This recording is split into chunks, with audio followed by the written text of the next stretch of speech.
অসম্ভব সম্ভাবনাময় একটি অঞ্চল।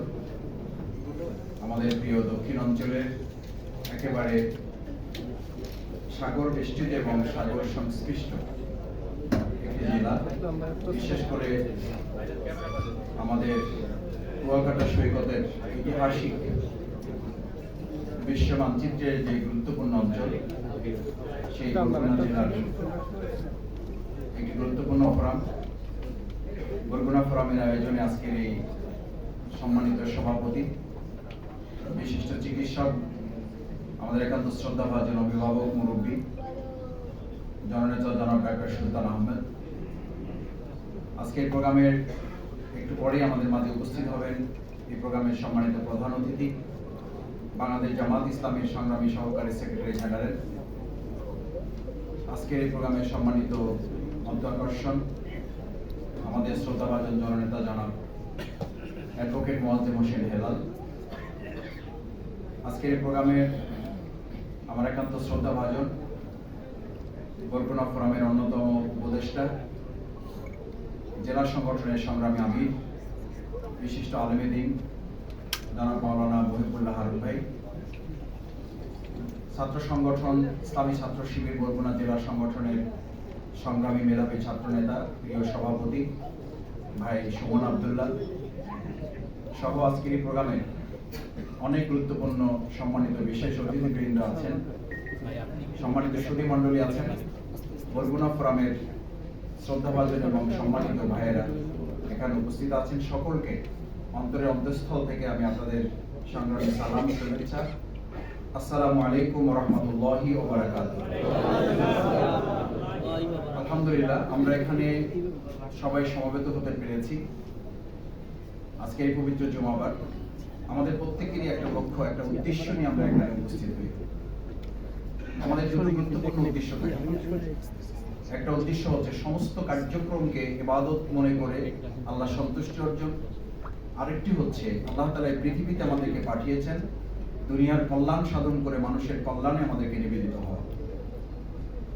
আপনারা জানেন মহাগ্রন্থ আল কোরআনে আল্লাহ সুবহানাহু ওয়া তাআলা উল্লেখ করেছেন, ইয়া আইয়ুহাল্লাযীনা আমানু রুকউ, আল্লাহর কাছে নিজেকে নিবেদিত করা, রুকু করা, ওয়াসজুদু, এবং তার কাছে একেবারে বিনীত হওয়া। আমি সবসময় বলে থাকি, দেখেন আল্লাহ তাআলাও তার প্রতি নিবেদিত হওয়ার জন্য বান্দাকে একটা ট্রেনিং, একটা সিস্টেমে নিয়েছেন, গ্রাজুয়াল সিস্টেম করেছেন। ডাইরেক্ট বলেন নাই ওয়াবুদু, চূড়ান্তভাবে আল্লাহর কাছে নিজেকে সমর্পণ করে আগে রুকু করতে বলা হয়েছে, সিজদা করতে বলা হয়েছে, ওয়াবুদু রাব্বাকুম, এরপরে আল্লাহর কাছে নিজেকে পরিপূর্ণভাবে দাস হিসাবে, নিজেকে আল্লাহর গোলাম হিসাবে সুপর্দ করতে বলেছে। তারপরে আল্লাহ তাআলা উদ্দেশ্য নির্ধারণ করে দিয়েছে। এটা আমার নির্ধারিত না, এটা বরগুনা ফোরামের না, এটা বাংলাদেশ জামাত ইসলামী ছাত্র শিবিরের না, এটা আল্লাহ তাআলার প্রদত্ত বিধান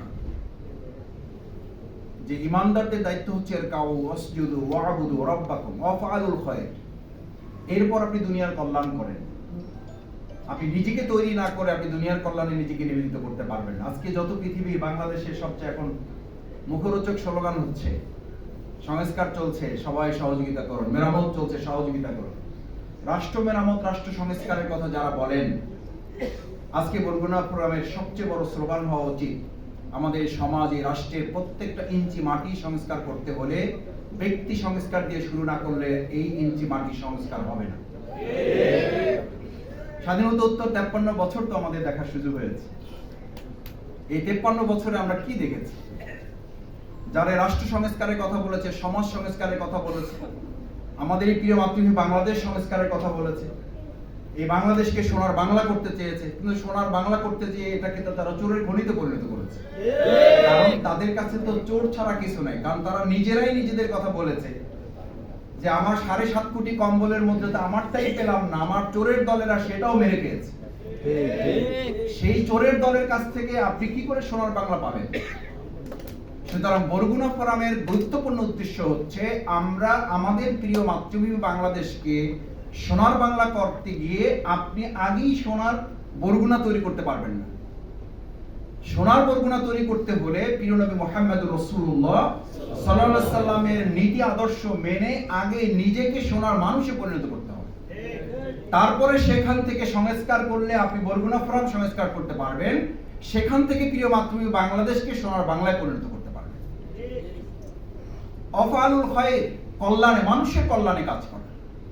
মানুষের কল্যাণে কেউ কাজ করলে তো তার 17 বছর বা 15 বছর বা 15.5 বছর যদি কল্যাণে কেউ কাজ করে, মানুষের উন্নয়নে যদি কাজ করে, তার পদ্মা সেতু নির্মাণ যদি মানুষের কল্যাণে হয়, তাহলে 15.5 বছর ক্ষমতায় থেকে তার তো অন্তত জেলে যাওয়ার কথা, তার তো হেলিকপ্টারে চলে যাওয়ার কথা না। মানুষের কল্যাণে কাজ করে কেউ যদি হেলিকপ্টারে চলে যায়, বুঝতে হবে এই কল্যাণটা যত না দেশের জন্য মানুষের জন্য করেছে, তার পরিবর্তে সে তার এবং নিজের দলের কিছু করেছে, বাকিটা কোন একটা আধিপত্যবাদের শক্তির কল্যাণে কাজ করার কারণে সেই দেশেই তাকে চলে যেতে হয়েছে। এটা বোঝার জন্য কোনো পিএইচডি ডিগ্রি দরকার নেই, এটা বোঝার জন্য এমফিল করার দরকার নেই, এটার জন্য মুহাদ্দিস মুফতি হওয়ার দরকার নেই, মুফাসসির হওয়ার দরকার নেই, এটার জন্য বিরাট বিরাট সেমিনার, সিম্পোজিয়াম, আলোচনা সভা, প্রীতি সমাবেশের দরকার নেই। সে কারণে আল্লাহ তাআলা ঘোষণা হচ্ছে অফআলুল খায়র, তোমরা সমাজ মানবতার কল্যাণে কাজ করো, তাহলে মানুষই তোমাকে আল্লাহ তাআলার ভালোবাসায় সমৃদ্ধ করবেন। আমাদের একটা ভুল ধারণা আছে, এই যে এখন 5ই আগস্ট পরবর্তী একটা সময় এসেছে, ভাই একটু খেয়াল রাখেন, না হলে পরিস্থিতি আবার কি হয় বলা যায় না, পরিস্থিতি আবার কি হয় বলা যায় না। যারা আমাকে ভয় দেখান, আমি তাদেরকে বলি যে ভাই আল্লাহর রাস্তে ভয় টয় দেখাইয়েন না। তো বলে কেন মাসুদ ভাই, আমি তো ভয় দেখাই না আপনারে। আমি না বললাম আমি তো ভয় পেয়ে গেছি একটু, কারণ ওই যে বলেন ভাই একটু খেয়াল রেখেন, না হলে আবার কখন কি হয় কিন্তু বলা যায় না।